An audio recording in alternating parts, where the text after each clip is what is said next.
Hello everybody, welcome to एडोग्रो mind. Guys, आज हम लोग पढ़ने वाले हैं human respiratory system. So let's start. ये जो ह्यूमन रेस्पिरेटरी सिस्टम होते हैं ना, इसमें जो होता है कुछ ऑर्गन होते हैं, उस ऑर्गन के अलग अलग फंक्शन होते हैं। तो पहले देखते हैं क्या क्या ऑर्गन प्रेजेंट होते हैं हमारे ह्यूमन रेस्पिरेटरी सिस्टम में। तो यहाँ पर नेसल पैसेज हो गया, mouth cavity, pharynx, larynx, trachea, ring of cartilage, lung, ribs, diaphragm, alveolar sac, bronchioles, bronchi, फिर यहाँ पर एल्वियोली। ठीक है, ये सारे जो है पार्ट्स हैं ह्यूमन रेस्पिरेटरी सिस्टम के। अब इन लोग के फंक्शन को भी देखते हैं। इसका फंक्शन क्या होता है? नेसल पैसेज के थ्रू क्या होता है, एयर जो होता है ना वो इंटर करता है, और ये इंटर करने के बाद कहाँ पहुँचता है? ट्रैकिया में। ठीक है, ट्रैकिया में पहुँचता है, और ये ट्रैकिया में क्या होता है, एक छोटा सा होल होता है, और जब एयर वहाँ से पास होता है ना तो साउंड प्रोड्यूस होता है, वाइब्रेशन स्टार्ट होता है, और वाइब्रेशन के कारण वहाँ से साउंड प्रोड्यूस होता है। ठीक है, अब यहाँ पर आते हैं हम लोग रिंग ऑफ कार्टिलेज। ये रिंग ऑफ कार्टिलेज क्या होता है? ठीक है, यहाँ पर रिंग टाइप का होता है। ये कार्टिलेज जो होता है यहाँ पर प्रेजेंट होने का क्या कारण है? कार्टिलेज प्रेजेंट होने का ये कारण है, अगर यहाँ पर कार्टिलेज नहीं होता तो ये कॉलेप्स कर जाता, और कॉलेप्स कर जाता तो क्या एयर पहुँच पाता अंदर? और नहीं पहुँच पाता। इसीलिए यहाँ पर रिंग ऑफ कार्टिलेज प्रेजेंट होता है। यहाँ पर अब देखते हैं ब्रोंकाई। ये हमारा जो है ये ब्रोंकाई है। ठीक है, अब ये ब्रोंकाई जो होता है उसके भी बहुत सारे ब्रांचेस होते हैं। ठीक है, अब ये ब्रांचेस को क्या कहा जाता है? ब्रोंक्यूलाइज। ठीक है, ब्रोंक्यूलाइज। अब इस ब्रांचेस में क्या प्रेजेंट होते हैं? एल्वियोलर सैक प्रेजेंट होते हैं। एल्वियोलर सैक के अंदर क्या होता है? इस टाइप का कुछ एल्वियोली होता है। एल्वियोली क्या करता है? एक्सचेंज ऑफ गैसेस करता है। इसमें क्या होता है? कैपिलरीज प्रेजेंट होता है, और ये एक्सचेंज ऑफ गैसेस किससे करता है? कैपिलरीज के थ्रू करता है। जब ऑक्सीजन ये ले आता है कैपिलरीज के थ्रू तो क्या होता है? ये ऑक्सीजन को लेता है और हर एक बॉडी पार्ट्स में किसके थ्रू भेजता है? कैपिलरीज के थ्रू चला जाता है, और कार्बन डाइऑक्साइड फिर इसी में आ जाता है, और इसी के थ्रू ये लीवर से होते होते, ट्रैकिया से होते होते हमारा नेसल पैसेज से बाहर निकल जाता है। ठीक है, तो ये हमारा ह्यूमन रेस्पिरेटरी का कुछ सिस्टम अभी तो हम लोग हाल ये थोड़े मोड़े में डिस्कस किए हैं। अब इसके एनसीईआरटी को पढ़ते हैं कि इसमें क्या दिया हुआ, इससे और हम लोग का ये जो डाउट है और क्लियर हो जाएगा। इन ह्यूमन बीइंग 6.9 फिगर है, यहाँ पर 6.9 फिगर। ठीक है, air is taken into the body through the nostril. Air कैसे इंटर करता है बॉडी के अंदर? नॉस्ट्रिल के थ्रू ये एयर जो होता है इंटर करता है हमारे बॉडी के अंदर। The air passes through the nostril is filtered by the fine hair that line the passage. This passage is also lined with mucus which help in the process. अब यहाँ पर क्या होता है? नेसल पैसेज में क्या प्रेजेंट होता है? नेसल पैसेज में एक म्यूकस नाम का चीज़ होता है। ठीक है, जो हेयर लाइक जैसे उसका स्ट्रक्चर होता है, और उसका फंक्शन क्या होता है? ये जो होता है जैसे कि एयर लिए। ठीक है, नेसल पैसेज के थ्रू एयर आया, इंटर किया, अब यहाँ पर क्या प्रेजेंट है? म्यूकस प्रेजेंट है, और ये म्यूकस क्या करता है? जो पार्टिकल्स होते हैं एयर में प्रेजेंट पार्टिकल्स को ये क्या करता है? वो फिल्टर करता है, और जो फिल्ट्रेट एयर होता है वो फिर अंदर आता है। ठीक है, आगे पढ़ते हैं। Ring of cartilage present in the throat. These ensure that air passage does not collapse.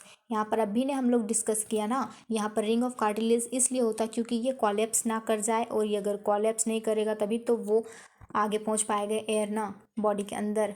Lungs तक पहुँचने के लिए क्या चाहिए? उसको कार्टिलेज चाहिए। ठीक है, कॉलेप्स नहीं होना चाहिए। तो वही यहाँ पर बताया गया एनसीईआरटी में। अब यहाँ पर देखते हैं। Within the lungs, the passage divides into smaller and smaller tubes, which finally terminate in the balloon-like structure, which are called alveoli. अब यहाँ पर क्या है?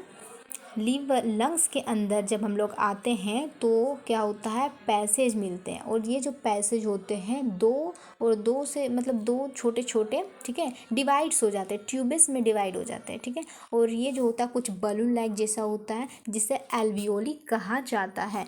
देख सकते हैं आप लोग स्ट्रक्चर यहाँ पर एल्वियोली का। ये हमारा एल्वियोली है। ठीक है, ये एल्वियोली है। अब पढ़ते हैं फिर से।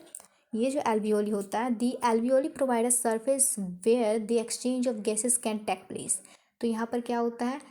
ये एल्वियोली क्या करता है, एक्सचेंज ऑफ गैसेस करता है। The wall of alveoli contain extensive network blood vessel, ठीक है। The wall of alveoli contain the extensive network of blood vessel as we have seen in earlier years when we are breathe in our fleet our ribs and flatted our diaphragm and the chest cavity became large as a result. Because of this, air is sucked into the lungs and fills the expand alveoli. अब जैसे कि हम लोग oxygen को लेते हैं तो क्या होता है, हमारा चेस्ट जो होता है ना वो मतलब कुछ उस चेस्ट कैविटी थोड़ा बड़ा हो जाता है। ये क्यों होता है, क्योंकि देखो जब हम लोग ऑक्सीजन को लेते हैं तो क्या होता है, एल्वियोली जो होता है, एल्वियोली सैक होता है, एल्वियोलर सैक, वो क्या होता है, वो फूल जाता है, ठीक है। और फूल जाने का क्या कारण, इसी कारण हमारा जो चेस्ट कैविटी होता है वो लार्ज हो जाता है, ठीक है।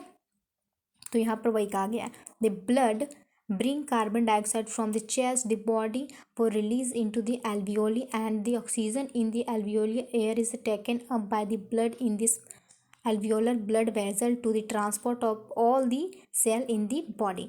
अब ये क्या होता है, अभी हम लोग ने बताया, अभी हम लोग डिस्कस किए कि ये जो एल्वियोली होता है, एल्वियोली में क्या प्रेजेंट होता है, कैपिलरीज प्रेजेंट होता है। कैपिलरीज के थ्रू हर एक सेल के अंदर ऑक्सीजन पहुंच जाता है, ठीक है।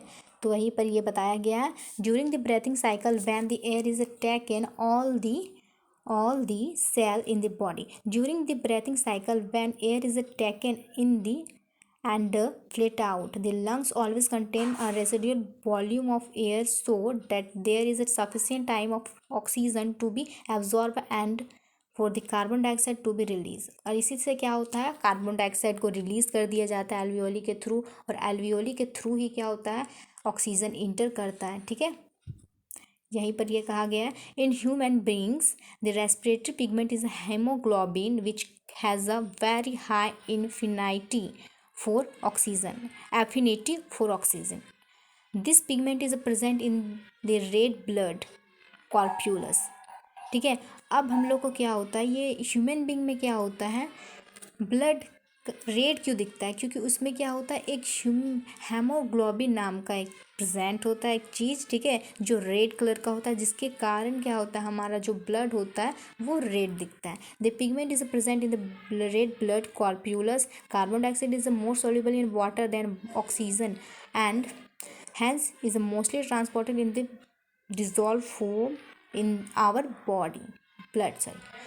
ये जो कार्बन डाइऑक्साइड होता है ना वो ज़्यादा सॉल्यूबल होता है वाटर में, ठीक है, किसके कंपेयर, ऑक्सीजन के। कार्बन डाइऑक्साइड जो होता है ज़्यादा सॉल्यूबल होता है वाटर में, ऑक्सीजन में ज़्यादा सॉल्यूबल नहीं होता है। Hence it is mostly transport in the dissolve form और इन द ब्लड। इसीलिए ये क्या होता है, ये डिज़ोल्व हो जाता है हमारे ब्लड में, ठीक है, क्योंकि वाटर क्या एक लिक्विड फॉर्म में, और ये जो हमारा ब्लड है वो भी लिक्विड फॉर्म में, इसलिए क्या होता है, ये कार्बन डाइऑक्साइड वो जल्द ही डिज़ोल्व हो जाता है हमारे ब्लड में, और ये ट्रांसपोर्टेड भी इसी के थ्रू होता है, हमारे ब्लड के थ्रू।